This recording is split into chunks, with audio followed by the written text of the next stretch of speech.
All right, let's watch this. A brief history of death by selfie. This one seemed interesting.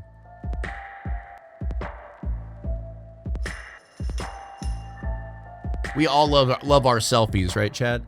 On the 19th of August, 1839, 18th? Well, hold up. We're talking about selfies. a new technology was introduced to the world. During a presentation to the Academy of Sciences, French scientist Dominique Francois Arago introduced the daguerreotype, a brand new means of capturing lifelike images of a quality that far outstripped anything which had come before. Later that year, an American photographer used this invention to take a photograph of himself, the first recorded example of something that would much later become known as a selfie. First selfie stick in the early 1900s. years of photography, as the process was developed by different inventors, photographs of people were relatively rare. The long exposure times required for early photographs meant that they lent themselves much better to capturing static objects. Although some Pause. 1 second. Sorry, she was telling me that the blood moon's tonight, chat. some early photographs do feature You gotta see distinguishable the blood moon. people. By the turn of the century, photographic technology had significantly improved. Sometime around 1900, an anonymous woman took Yo, Heath's getting married in a month? Congrats, dude. what might be the first self-portrait using a mirror. The image survives to this day, although we know almost nothing else about her. Thereafter, as cameras became cheaper and more accessible, and photographs became a familiar and accepted part of culture, the practice of taking self-portraits became increasingly more common. A significant jump in the popularity of the selfie came in the early 2000s. It was around this time that portable cell phones began to incorporate cameras, with the first front-facing Goddamn, look at cameras those appearing phones, in dude. 2003. Wait, These I had that phone. I'm pretty sure I had this phone. allowed users to take much better self-portraits, The buttons look so familiar. Or maybe someone I knew had that phone.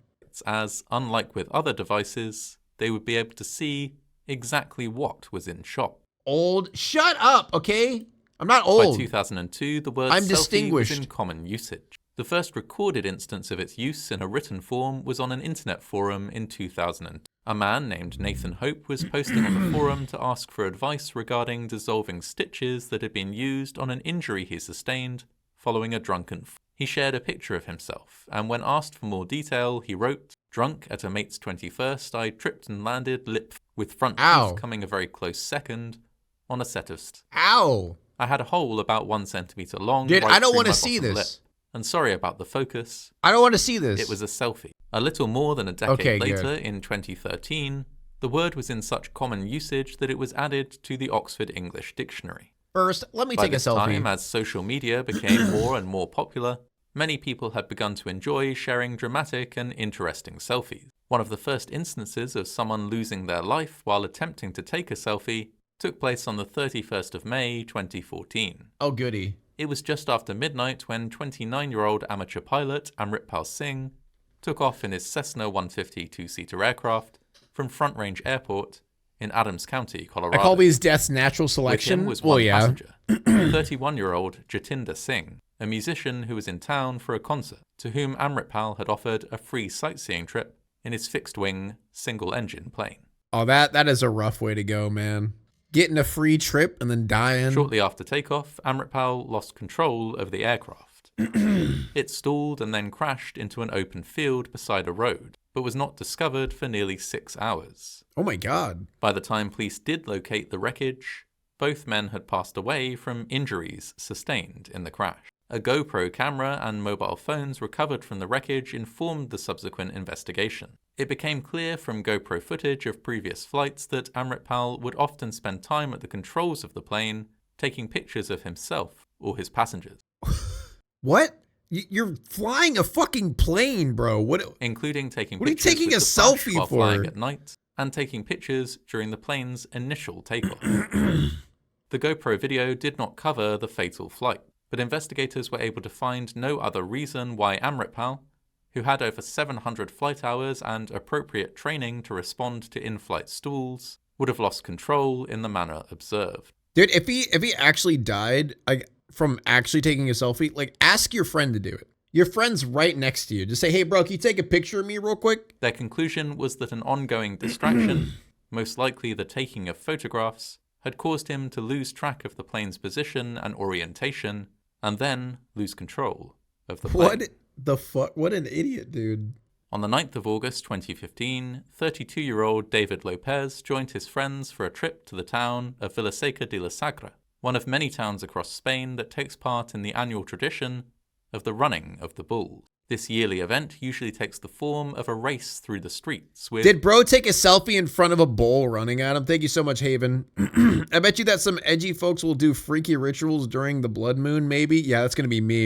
I'm going to dance around, shit on the ground, you know? Participants running ahead of a herd of bulls. In many cases, the bulls are taunted or neglected before their release in order to ensure that the chase is an exciting one. David and his friends did not join the bull run as so participants, crazy, dude. but instead merely went to watch. However, late in the day, David noticed a bull lying stunned on the ground after a collision with another bull. He slipped through a protective fence and approached the animal in order to take a picture with it. While he attempted to do so, however, oh my God. another bull approached him at speed and severely injured him with its horn. David Yo, look at this bull knocked out, bro. Let's take a selfie with it. To hospital, but did not survive. Injuries. Dude, why are you not showing any of these selfies, bro? I want to see these pictures. During the bull run are relatively common, but this was one of the few occasions when a spectator had been killed rather than a participant. I'm assuming that's a normal thing for the running of the bulls. On the 9th of October 2015, Belgian tourist Francois Guillaume and her husband visited the world-famous El Tati. You just said you didn't want to, now you do? I'm talking about the dude who, like, broke his face and, like, had his lip all busted and his teeth ripped or were knocked out. I don't want to see that shit. I want to see, like, people taking it, like, him being dumb and taking a picture in front of a bull. Not the actual, like, grotesque shit, you know? Geothermal field in Chile. Located in the Andes Mountains, this field is the third largest of its kind in the world. We got clickbaited, chat. We got clickbaited. Geysers, hot springs, and mineral formation. Its beautiful and alien-looking landscape is a huge attraction for visitors from all parts of the world. The field is, like most geothermal fields, also quite dangerous. Oh, great. Some natural hot springs form pools of water that reach temperatures of 85 degrees Celsius or 185 degrees Fahrenheit. In places, these may be covered by only a thin layer of rock, which might easily be broken by the weight of someone walking it. Francois wanted to take a picture of herself in front of a particularly powerful geyser. She approached the site and stood with her back to the fountain of water with her camera phone in one hand. When the geyser next erupted, she was startled by the ferocity of it and accidentally stepped backwards, plunging into a pool of nearly boiling water. She was quickly pulled from the water by her husband. Serious burns over most of her body. Though she was airlifted to a specialist hospital, she was unable to recover from the injuries sustained. Jeez, that is like the worst way to go, bro. Heath, thank you so much for the gifted sub. That is the worst way to go. Getting boiled alive. Oh, God. And passed away at dawn the next morning. Jesus. On the 8th of November 2017, 26-year-old influencer Wu Yongning visited the Huyan International... See, now we're into the good shit. The influencers. Center in Changsha, China. He made his way up to the highest point he could reach before climbing up the outside of the building for a further 20 until he was approximately 62 stories above the ground. He was there to film himself performing several stunts on precarious parts of the tower. Wu had been climbing buildings, cranes, and other tall structures for several years now. Wait, is this the video where, like, you actually see him fall? And quite apart from enjoying the adrenaline rush of doing so, he had found the activity... I'll never understand. I'll never understand these people, bro. I'll never get it. ...to be immensely lucrative. His dramatic photographs, often taken while he dangled from ledges or lay on the edge of huge... attracting tens of thousands of followers on social media. Fuck that. And even several sponsorship deals. This climb, he hoped, would win him 100,000 yuan, around £11,000 or $13,000, in a photography competition. It was money that he very much needed, as he planned to propose to his girlfriend the next day and would need money for... Oh, no, bro. Oh, no, dude. The next day? The wedding, as well as to pay expensive medical bills on behalf of his mother. God damn. Who was seriously unwell. Having reached a suitable height, It Wu set is. up his camera and attempted It is the vid. I've seen this video, bro.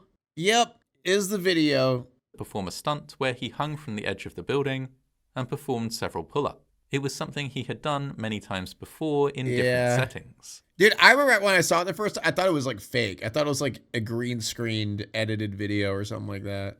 On this occasion, he completed the pull-ups with only slight difficulty, but then struggled to climb back over the ledge before losing his grip and falling to his death. His body was later found by a window cleaner on a ledge about 45 stories below. Oh, wow, that sucks. His girlfriend confirmed his death on social media a month later, to the sadness and dismay of his many thousands of fans. Pics like this shouldn't be allowed at competitions. Well, I mean, I don't really think you could stop people from doing that, you know? In each of these cases, the desire for a dramatic and interesting self-portrait, or the distraction caused by trying to get a perfect shot, resulted in an untimely death. By some He died measures, doing what he loved, at worldwide, least? more than one person a week now dies in an accident related to taking a picture of themselves. The fuck? By drowning, by falling from heights, by being attacked by an animal they have ventured too close to.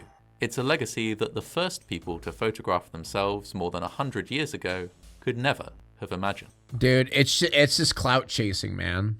It's just freaking clout chasing. That's all it is. Now it's time to walk away. I hope you enjoyed your stay. Did you laugh or cry or maybe subscribed? I'll thank you either way. You know I will miss you. I hope you return. Tell your friend or your mother